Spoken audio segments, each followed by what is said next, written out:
Moi, je trouve que c'est un super feuilleton. Merci Donald Trump, encore une fois. Effectivement, une pratique de protectionnisme économique, mais c'est complètement inédit. C'est un hold-up complet. C'est-à-dire, le président américain met un flingue sur la tempe d'une entreprise étrangère pour les racheter. Ça s'appelle un hold-up, enfin, pour les forcer à vendre à des entreprises américaines. Par ailleurs, il est quand même très fort parce que il a fait de l'anti-Chine un argument politique et électoraliste depuis la dernière campagne. Il accuse les Chinois de tous les maux, ce qui est relativement facile, invérifiable et improuvable pour son électorat qui adore. C'est une méthode très populiste. Ça lui permet de créer un écran de fumée à un moment où il est quand même tellement bien géré le Covid. Difficulté dans les sondages. Il y a la crise économique, la crise sanitaire. Il y a beaucoup de choses qui ne collent pas aux promesses qu'il avait faites à son électorat et ça lui permet de rebondir. Donc, ce qui est amusant, c'est qu'on parle de protection des données. Mais enfin, ces dernières années ont prouvé que les entreprises américaines, les plateformes américaines qui ont des données personnelles n'étaient pas beaucoup plus capables de protéger les données personnelles qu'une entreprise chinoise et même de les laisser fuir à l'étranger. Donc, voilà. Et puis, l'argument de manipulation de la campagne présidentielle à venir.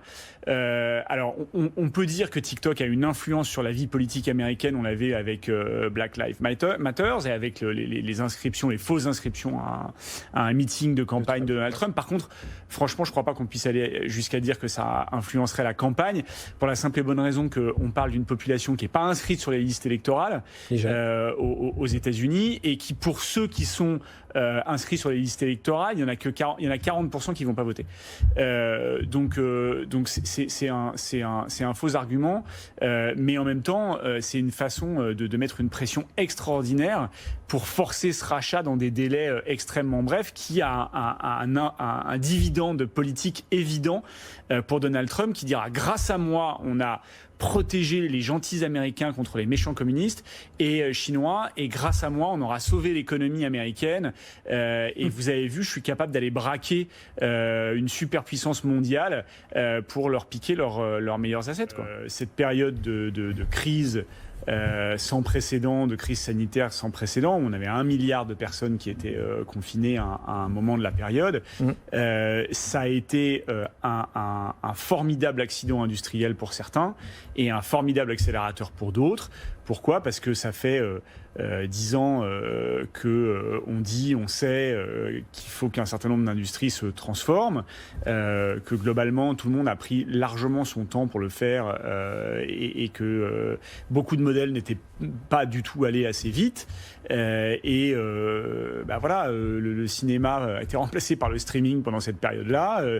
Salesforce explose parce que il y a un moment, il faut réinventer complètement les parcours consommateurs, complètement réinventer l'expérience des consommateurs, complètement revoir la supply chain. On va faire en 3 mois ce qu'on aurait dû faire en 3 ans. Exactement. Et donc, voilà, il faut vraiment maintenant comprendre qu'il n'y a plus une minute à perdre et à attendre pour transformer son modèle actuel comme il aurait dû l'être pendant les 10 dernières années, et anticiper les transformations à venir pour être plus résilient demain, parce que on rentre dans un monde de crise de toute façon, quelle que soit leur nature, donc il faut plus reculer à la transformation de son modèle économique ou industriel, et ça c'est vraiment la démonstration, c'est ce que vous avez dit tous au début du sujet, qu'il y a plus d'une minute à perdre, quel que soit son modèle économique, quel que soit son modèle industriel, il faut penser à celui d'après. Ouais.